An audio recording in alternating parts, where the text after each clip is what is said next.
সুপ্রিয় দর্শক, আসসালামু আলাইকুম। জীবন গল্পে আপনাদেরকে স্বাগতম। প্রতিটি মানুষেরই জীবনে গল্প থাকে, কারো দুঃখ, কারো কষ্টের। তার ধারাবাহিকতা এক আপুর জীবনের গল্প শুনবো।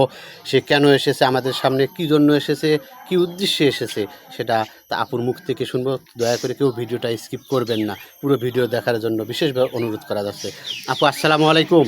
ওয়ালাইকুম আসসালাম। আপু কেমন আছেন? এই তো ভাই আছি ভালোই। ভালো আছেন না? আপু আপনার নাম কি? আমার নাম পপি। পপি, অনেক সুন্দর একটা নাম। আপু আপনার দেশের বাড়ি কোথায়? আমার দেশের বাড়ি রংপুর। রংপুর না? ফ্যামিলি থেকে কে আছে আপু? মা আছে, বাবা আছে, একটা বোন আছে বড় বোন। আপনার বয়স কত? বয়স 24+25 হবে। 24+25। আচ্ছা, বাবা কোথায়? বাবা বাড়িতে আছে। বাবা আছে। বাবা কি করে? বাবা এখন কিছু করে না, বাট এখন বুড়া বয়স হয়ে হলো? গেছে তো। আচ্ছা, যাই হোক। তো আপু আপনি মূলত এখন কি করতেছেন?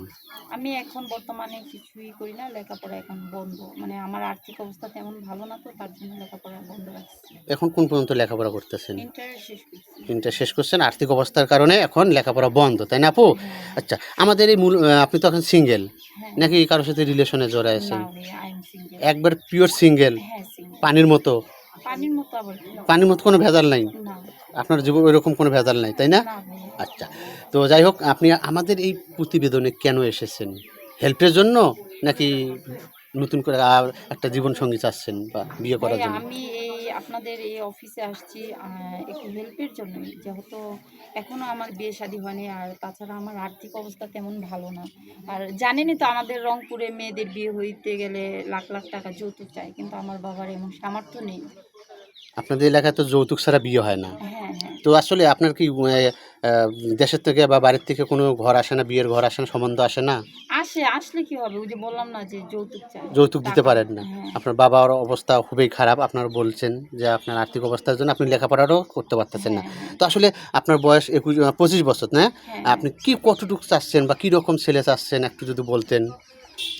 আসলে কি ভাই, টাকা পয়সা দেয় কিন্তু সব কিছু হয় না, কিন্তু একটা যদি ভালো মনের মানুষ পাই, এটাই হচ্ছে সব কিছু, বুঝছেন? ভালো মনের মানুষ বুঝবেন কিভাবে? সবার মাথার চুল তো কালো, কে ভালো কে মন্দ বুঝবেন কিভাবে? সেটা ঠিক আছে, বোঝা যায় না, তারপরও ভাগ্যে যা আছে তাই হবে। তাই হবে। টাকা পয়সা কোনো চেহারা দিয়ে তো কোনো ব্যাপার বুঝতেছেন না। চেহারা দিয়ে সব কিছু হয় না। শুধু চাচ্ছেন ভালো টাকা একটা, দিয়েই মানুষের সব কিছু হয় না। শুধু ভালো একটা মনের মানুষ চাচ্ছেন যে আপনাকে হ্যাঁ। ভালোবাসবে, টেক কেয়ার করবে, তাই না আপু? হ্যাঁ। বয়সও কোনো ব্যাপার না।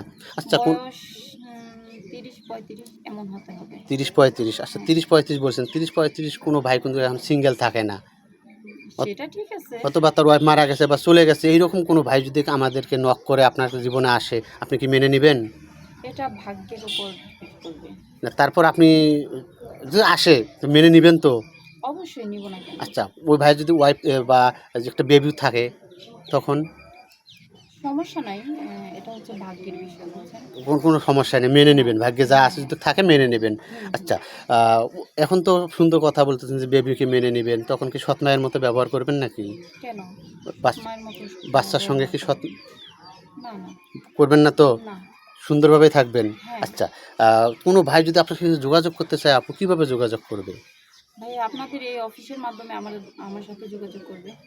আমাদের সঙ্গে যোগাযোগ করলে আপনাকে পাবে, তাই না? হ্যাঁ, হ্যাঁ। সুপ্রিয় দর্শক, আসলে পপি আপু সুন্দর একটা কথা বলেছে। ওনার কোনো পার্সোনাল নাম্বার নেই, যোগাযোগের কোনো সিস্টেম নেই, কারণ ওনার অবস্থা একেবারেই খারাপ, দুর্বল। তো যাই হোক, কেউ যদি পপি আপুর সঙ্গে যোগাযোগ করতে চান এবং ওনার সঙ্গে কথা বলতে চান, তাহলে এই মুহূর্তে ডিসপ্লে একটি নাম্বার দেখা যাচ্ছে। এই নাম্বারটি ইউটিউব চ্যানেল কর্তৃপক্ষের। এই নাম্বারে ইমো, হোয়াটসঅ্যাপ খোলা আছে। এই নাম্বারে পপি আপুর একটা স্ক্রিনশট মেরে পাঠিয়ে দেবেন, সাথে ছোট্ট করে একটা ভয়েস মেসেজ দিয়ে দিবেন। অযথা কোনো ভাই ফোন কল করবেন না। আচ্ছা পপি আপু, আর কিছু আপনার আমার প্রশ্ন। আপনি তো মুসলিম, হ্যাঁ, হ্যাঁ। নামাজ কালাম পড়েন? হ্যাঁ ভাইয়া, অবশ্যই। 5 ওয়াক্ত পড়া হয়? হ্যাঁ, ৫ ওয়াক্ত বা ৪ ওয়াক্ত, ৩ ওয়াক্ত যখন যা কোরআন পারি। শরীফ পড়তে পারেন? হ্যাঁ। আচ্ছা, কোনো ভাই যদি আপনাকে রেখে বিদেশে চলে যায়, কারোর সাথে কি পরকীয়া করার চিন্তা ভাবনা আছে? আস্তাগফিরুল্লাহ ভাইয়া, এগুলো কি বলেন?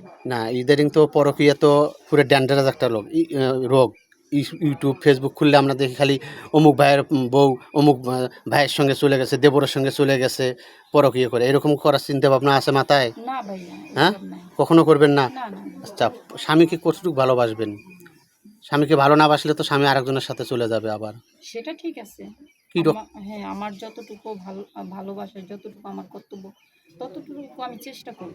চেষ্টা করবেন না? হ্যাঁ। ঠিক আছে আপু, আপনি ভালো থাকবেন, সুস্থ থাকবেন। সুপ্রিয় দর্শক, আমি আবারও বলছি, ডিসপ্লেতে নাম্বার দেখা যাচ্ছে, এই নাম্বারে যোগাযোগ করবেন। পপির আপুকে স্ক্রিনশট মেরে পাঠিয়ে দেবেন, আমরা যোগাযোগ করায় দেওয়ার চেষ্টা করব। ভালো থাকবেন, সুস্থ থাকবেন। আল্লাহ হাফেজ। আসসালামু আলাইকুম।